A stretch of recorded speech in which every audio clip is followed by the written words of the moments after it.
Can you multiply 39 by 39? Interview लिने त्यो विदेशी ब्याङ्कको कुइरे एजिमले अनिकेतलाई सोझै प्रश्न दाग्यो। प्रश्न सुनेर ऊ एकछिन त अकमकियो र मनमा नि सोच्यो, यो एजिम खुस्केको छ कि क्या हो? कहाँ आफूले ब्याङ्क सम्बन्धी कुरा घोकेर आएको? यो कुइरे त अरू केही प्रश्न नभेटाएर स्कुलमा पढाइने जस्तो म्याथको साधारण प्रश्न पो सोध्छ। प्रश्न सुनेर अनिकेत एकछिन घोरियो र नहर बढाई अङ्ग्रेजीमा उत्तर दियो, 1521। त्यो कुइरे एजिम उसको उत्तर सुनेर एकछिन अभाग भयो र सोच्यो, कति छिट्टै यो ठिटोले सही उत्तर दिन सकेको होला। म्याथको जोड, घटाउ, गुणा, भाग त यसले कण्ठस्थै पारेको रहेछ। भर्खर 22 वर्षमा टेकेको दुब्लो गहुँगोरो वर्णको केटो, जसको शरीरको तौल पुग नपुग 50 केजी होला। दिमागी कसरतले उसले दिएको उत्तरले एजिम सन्तुष्ट भएको उसको हावभावले थाहा लाग्छ। अनिकेतको दिमाग म्याथमा सामान्यभन्दा बढी चल्ने गर्दछ, त्यसैले उसलाई यो प्रश्न साह्रै सामान्य लाग्यो। उसले योभन्दा कठिन हिसाब पनि दिमागको क्याल्कुलेटरले दुरुस्तै बताइदिने गरेको छ। आज अनिकेत बिहानैदेखि अलि बढी हतारिएको थियो। जागिरको अनुभव भए पनि ऊ पहिलोपल्ट विदेशी ब्याङ्कमा इन्टरभ्यूको लागि जाँदै थियो, त्यसैले त्यहाँको माहौलबाट अनभिज्ञ ऊ अलि बढी नै नर्भस भइरहेको छ। राजाको काम कहिले जाला घाम जस्तो सरकारी जागिरमा अभ्यस्त भइसकेको उसको जीवनशैलीले आज नयाँ रूप लिन सक्ने भएकोले ऊ आफ्नो तर्फबाट भरसक स्मार्ट र आधुनिक भएर देखाउन खोजिरहेको छ। बिहानैदेखि अङ्ग्रेजको उपहार टाई र सुटमा टिमिक्क कसिएर ऊ आफूलाई ऐनामा बारम्बार निहालिरहेको थियो। ओहो, मैले त झन्डै सेन्ट लाउन बिर्सेको। ऊ मनमा नै फतफतायो र जिउभरि सेन्ट छर्किएर इन्टरभ्यूका लागि घरबाट बाहिर निस्कियो। सुटको आइरन बिग्लेर कि जस्तो गरेर बस चढेर मनमा नै इन्टरभ्यूमा सोधिने प्रश्नहरूको अङ्ग्रेजी जवाब सोच्दै अनिकेत आफ्नो गन्तव्यमा पुगेको थियो। उसले ब्याङ्कको इन्टरभ्यूलाई एउटा लडाइँ नै ठानेको छ, जसलाई उसलाई जसरी पनि जित्न छ। फेब्रुअरी 13, 1990। जाडोले सबैलाई आफ्नो बाहुपासमा लिइसकेको छ। काठमाडौँमा भर्खरै खुलेको विदेशी ब्याङ्कको चौथो तलामा रहेको एजिमको सुसज्जित कोठा। आहा, अनिकेतले यति सुसज्जित र भव्य अफिस अहिलेसम्मै देखेको छैन। कोठाको दक्षिणबाट उत्तरतिर फर्काएर राखिएको एजिमको टेबल र त्यसको दायाँ बायाँ 4 अन्य सोफाहरू राखिएका छन्। एजिमको टेबल अगाडि 2वटा कुर्सी राखिएको छ। सबै सुविधाहरू एकै ठाउँमा अटाएकाले अनिकेतलाई यो विदेशी ब्याङ्क र एजिमको कोठा सबै शानदार लागेको छ। बेलायती नागरिक कुइरे एजिम सोफामा बसेका छन्। उनीसँगैको अर्को सोफामा बसेका व्यक्ति पनि बेलायती नागरिक नै हुन्। अनिकेत एजिमको टेबल अगाडिको कुर्सीमा बसेको अलि निहुरिएर बसेको छ। अनिकेतले कुइरे एजिमले सोधेको सबै प्रश्नको सही जवाब दिएपछि एकछिन सबैजना चुप लागे। ती कुइरे एजिमले अनिकेतलाई अरू पनि थप प्रश्न सोधे। घर कहाँ हो, विवाहित, अविवाहित, पढाइ आदि। अनिकेतले पनि टुटेफुटेको अङ्ग्रेजीमा अलि नर्भस हुँदै जवाफ दिँदै गयो। त्यसपछि इन्टरभ्यूमा उपस्थित त्यही ब्याङ्कमा कार्यरत महिलाले नेपालीमा अनिकेतले लगाएको गाढा नीलो रङको सुटलाई लक्षित गर्दै सोधिन्, तपाईँ अन्तर्वार्ता दिन आउँदा किन सुट टाई लगाएर आउनुभएको? अनिकेतले पनि टाईको गाँठो फुकाए सरह दग फुकाउँदै उत्तर दियो, यस ब्याङ्कका सबै कर्मचारीले सुट लगाएको देखेर यो यहाँको नियम होला भन्ठानेर मैले पनि सुट लगाएर आएको हुँ। निर्भीकताका साथ उसले दिएको उत्तरले एकछिन एजिमको कोठामा सियो खसे पनि थाहा पाउने गरी सन्नाटा छायो। ऊ जन्मेको गाउँको वातावरण काठमाडौँभन्दा अलग छ। उसको गाउँमा विकासभन्दा विकृतिले जरो गाडेको छ। पहाडी गाउँ भएकाले यहाँ बिहान पनि छिट्टै र रात पनि छिट्टै पर्छ। करिब 500 घर भएको उसको गाउँमा बाहुनहरूको बाहुल्यता छ। यी रैथाने बाहुनहरू खेतीपातीको साथै पुरेत्याइ पनि गर्छन्। यी गाउँलेहरूको दैनिकी पूजापाठ, खेती र तासको फेटाइमा अन्नै अल्झिन पुगेको छ। चारैतिर पहाडले घेरिएको आफ्नो यो गाउँको अल सम्झनाले अहिले पनि अनिकेतको मन र मस्तिष्कमा घेरा हालेर बसेको छ। यी गाउँलेहरूलाई पढाइ र चेतनाको लहर अहिले पनि कम कुनै नौलो चरा झैँ लाग्छ। तर पढाइमा तेज हुनु र बुबाको सरकारी जागिरले गर्दा अनिकेतलाई सुनमा सुगन्ध थपे जस्तो भयो र उसले पढ्यो। मामा घरतिरका सबै पढे लेखेका भएकाले पनि ऊ त्यही माहौलमा ढलेको थियो। जसको सुखद परिणाम आज विदेशी ब्याङ्कको जागिरको रूपमा उसको सामुन्ने छ। अनिकेतका साथीहरू अहिले पनि गाउँमा खेती किसानी नै गर्छन्। पढाइको महत्त्व र मेहनत दुवैले आज अनिकेतलाई साथ दिएको छ। अनिकेत सबै खाली नराम्रा आनीबानीबाट भरसक टाढा रहँदै आएको छ। निम्न वर्गको मानिसको चाहना एउटा राम्रो जागिरभन्दा बढी हुँदैन। त्यही भएर आफ्नो कलकलाउँदो उमेर र त्यसमा देखिने ननस्टप सपनाहरूलाई फुल स्टप लगाएर अदृश्य सफलताको भयरागमा पहिलो पाइला टेक्न उनीहरू मरिहत्ते गर्दछन्। अनिकेतको गाउँ जोहाटेहरूको गाउँको रूपमा चिनिन थालेको छ। फुर्सद हुनासाथ गाउँलेहरू जरुरी काम जस्तै तास खेल्न बस्छन्। गाउँमा सबैका जुवा तासको लत नै बसेको छ। खेती गर्नेहरू पनि फुर्सद पाउनासाथ तासमा झुम्मिहाल्छन्। अरू काम गर्न पैसा नभएर निच्च दाँत देखाउनेहरू पनि तास खेल्नको लागि पैसा निकाल्ने गरेका छन्। यी बुढाहरू टोपीको भित्र र दौराको गोजीबाट सुटुक्क पैसा निकालेर कुनै जरुरी काम जस्तै गरेर एकअर्कालाई साउती मार्दै तास खेल्न बसिहाल्छन्। जागिर खाए जस्तो उनीहरू बिहानको खाना खाएर पछि दिनभर व्यस्त हुन्छन्। उनीहरूलाई झट्ट हेर्दा लाग्छ मालपोतका लेखनदास पो हुन् कि। जाडोमा बारीको कान्लामा र गर्मीमा घरको दलानमा उनीहरू तास खेलको गम्भीर चिन्तनमा डुबेका हुन्छन्। अनिकेतको बुबा पनि तास खेल्नुमा खुबै रमाउँछन्। उसको घरमा पनि तास खेल्नका लागि छरछिमेकले धेरै जमाउने गरेका छन्। तास खेल्ने घरमा खेले खेलाए बापतको ज्याला उठाउने गरेको छ। यसबाट तास खेल्नका साथै घरमुरीले केही अतिरिक्त आम्दानी गर्छन्। अनिकेतको गाउँमा साइटिङ खेल्दै आएका केही गाउँलेहरूले पप्लु खेल्न जानेपछि उनीहरूको तास खेलो 7 पत्तीबाट 13 पत्तीमा बढुवा भएको छ। दसैँ तिहारमा त्यो काठे गाउँ नै कौडा गाउँमा बदलिन्छ। अरू बेला गाउँका केही केटाहरू बाँसको झ्याङ मुनि बसेर पायाचा खेल्छन्। पायाचा एक प्रकारको कौडा नै हो। कौडा महँगो हुने भएकाले पयुँका बियालाई फोडेर कौडा बनाइन्छ र खाली जमिनमा हुत्याउँदै खेलिन्छ। केटाकेटीहरू पनि गुच्चा र भङराङका रूपमा रमाउनुभन्दा जुवाको नराम्रो लतमा लट्ठिन थालेका छन्। आफ्ना बाउ र दाइको सिको गर्दै सानैदेखि पढाइभन्दा तास खेलमा उनीहरू अब्बल छन्। गाउँलेलाई तासको नसा चढेपछि साँच्चीकै जाँड रक्सी र चुरोट सुर्तीले भने प्रवेश पाएको छैन। उसको गाउँमा जुवा तासले वैधता पाए पनि चुरोट र जाँड रक्सीलाई भने गाउँलेहरूले अहिलेसम्म तिरस्कार नै गरेका छन्। उसको गाउँमा प्रेम विवाह गर्नलाई अपराध नै मानिन्छ। अझ अर्को जातिको केटा वा केटीसँग बिहा गर्न भनेको त आफ्नो जातिबाट बहिष्कृत नै हुनु हो। गाउँका अन्य मानिसको जस्तै अनिकेतको पनि बुबा आमाले खोजेको केटीसँग मावि विज्ञाह नै भएको हो। उसको गाउँ र त्यस वरिपरिको समाजमा छुवाछुत सङ्क्रमण रोग जस्तै फैलिएको छ। बाहुन, छेत्री, जैसे, नेवार कसैले पनि देख्ने गरेर अर्को अथवा आफूभन्दा तल्लो जातले छोएको खाँदैनन्।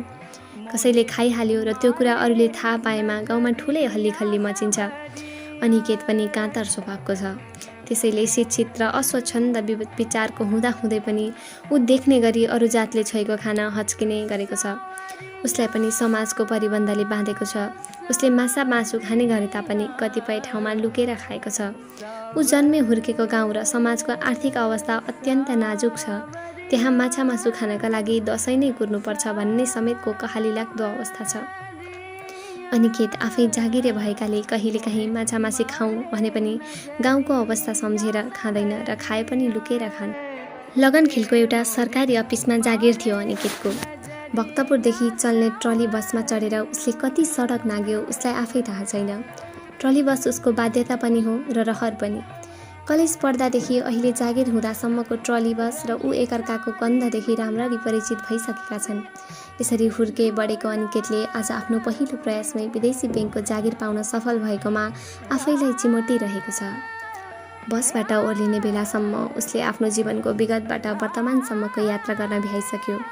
फस्याङ फस्याङ गर्दै घर पुगेर परिवारका सबैलाई एउटा खुसीको खबर छ आमा, आज मैले विदेशी ब्याङ्कमा नयाँ जागिर पाएँ।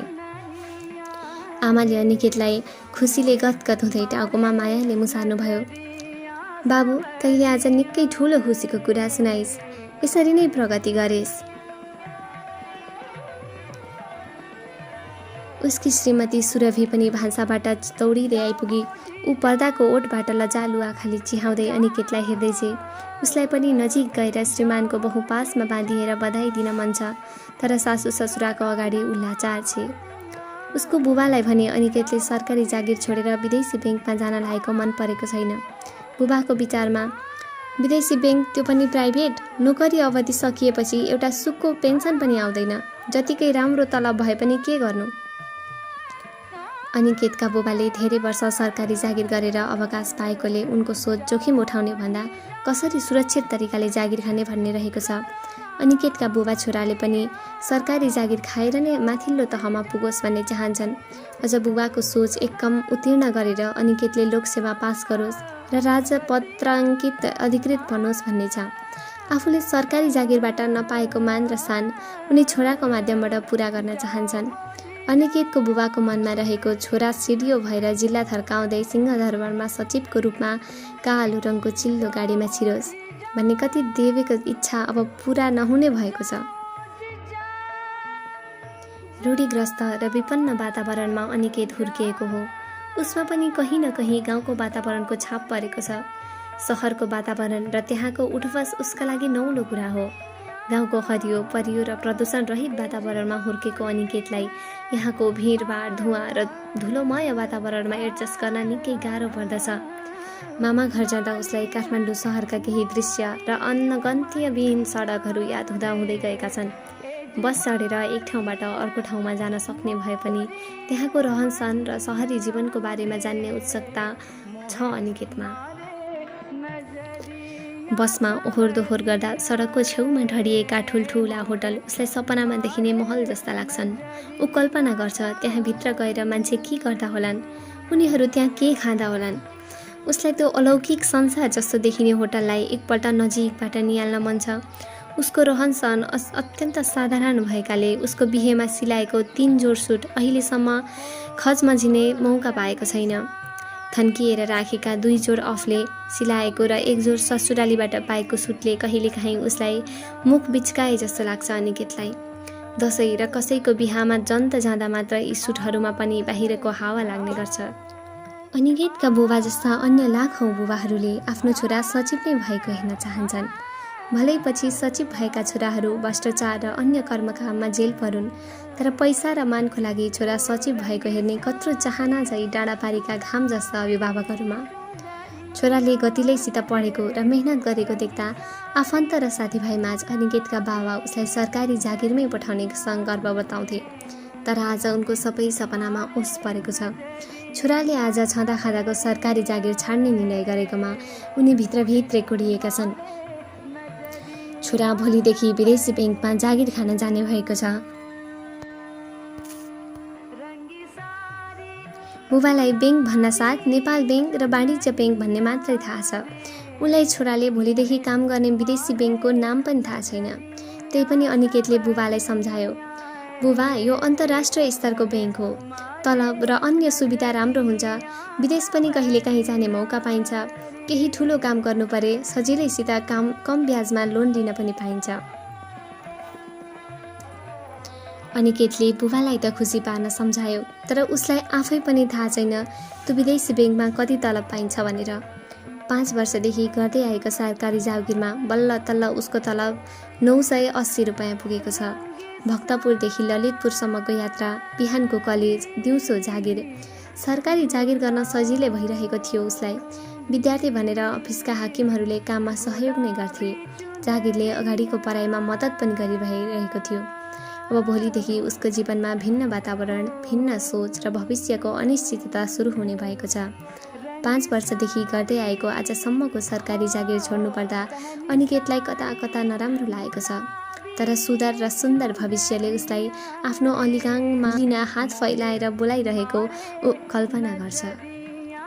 ऊ ओछ्यानमा पल्टेको छ, तर मन भने कुन गल्ली र सहरको यात्रा गरिरहेको छ थाहा छैन। सोच्दा सोच्दै ऊ ओछ्यानमा यताउता गर्दा गर्दै अनिकेतको त्यो रात बित्यो। आज फेब्रुअरी 14 तारिक। त्यति बेला यो दिनको बारेमा अहिले जस्तो सबैलाई थाहा थिएन। त्यो दिनको बारेमा अनिकेतलाई पनि राम्रोसँग थाहा छैन। फेब्रुअरी 14लाई भ्यालेन्टाइन डेको रूपमा मनाइन्छ भन्ने सामान्य जानकारी मात्र छ उसलाई। उसले यसको अर्थ बुझेको छैन र बुझ्ने प्रयास पनि गरेको छैन। भ्यालेन्टाइन डेलाई प्रेम दिवसको रूपमा विदेशीहरूले मनाउँदै आएका छन्। यो चलन नेपालमा पनि फैलिँदैछ। अझ काठमाडौँ सहर, जहाँ हरेक कुराको नक्कल सगर्व गरिन्छ, त्यहाँ प्रेम जस्तो सर्वव्यापक र सार्वभौम कुरालाई नअपनाउने त कुरै छैन। ऊ पनि आफ्नै पत्नीलाई प्रेम गर्छ। रातको एकान्तमा उसलाई मायाले सुमसुम्याउँछ र तर पनि त्यो प्रेमलाई ऊ अभिव्यक्त गर्न भने सक्दैन। प्रेम गर्नु जति सजिलो छ, त्यसलाई अभिव्यक्त गर्नु र टिकाइराख्नु त्यति नै कठिन हुने अनिकेतको ठम्याइ छ। ऊ जस्तो रूढिग्रस्त समाजमा जन्मेको र आर्थिक अवस्थामा पनि कमजोर पनि भएको मान्छे, जसले कुनै राम्री केटीलाई भर नजरले हेर्नु पनि अपराध हो। अनिकेत मनमा नै सोच्छ, ऊ जस्ता मान्छेहरू अरू जस्तो काम र मात्र काम गर्न जन्मेका हुन्। प्रेम के हो त्यसको अनुभूति गर्न एक जोडी सुन्दर आँखासँग आँखा जुझ्न जरुरी छ। त्यसपछि गुलाब जस्ता फक्रिएका ओठबाट शीतको थोपा जस्तो केही शब्द खस्नु पनि आवश्यक छ। तर खोइ कलेज पढ्दा वा जागिरका सिलसिलामा उसले कसैसँग पनि माया साध्न पाएन। कलेजमा, अफिसमा र बसमै ओहोर दोहोर गर्दा पनि गाजल लतपतिएका आँखा र लिपस्टिक लेप्रिएका ओठ त उसले थुप्रै देख्यो, तर तिनमा प्रेमको भावना पोतिएको कहिले देखेन। अनिकेतको मनमा कसैप्रति प्रेम उम्रिनुभन्दा पहिले बुबा आमाले उसलाई दाम्लोमा बाँधिसकेका थिए। गोरु जस्तो उसले आफ्नै गाई जस्ती पत्नीसँग एउटै दाम्लोमा बाँधिएर बाछी पनि जन्माइसकेको छ। आज विदेशी ब्याङ्कमा जागिर गर्न जाने पहिलो दिन। अनिकेत अन्य दिनभन्दा आज अलि बिहानै उठ्यो।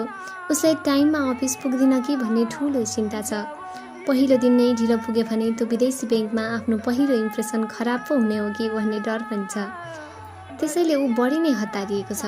उसले विवाहमा सिलाएको सलेटी रङको सुट लगाएर जाने निर्णय गर्यो। यो सुटसँग उसले त्यस बेलाको चलन अनुसार पातलो कालो टाई र क्रिम कलरको कमिज लगायो। बच्चालाई नयाँ भर्ना भएको स्कुल जान हतार भए जस्तै गरी ऊ पनि हतारिँदै बिहान 8 बजे नै अफिस हिँड्यो। ऊ अलिअलि नर्भस र अलिअलि हतारिएको उसको हिँडाइबाट बुझ्न गाह्रो नै छैन। आफ्ना बच्चाहरूलाई ऊ दबाउन चाहन्छ, तर विदेशी ब्याङ्कको जागिर पाउँदाको त्यो हर्ष उसको आँखा र बोली दुवैबाट प्रष्ट भइरहेको छ।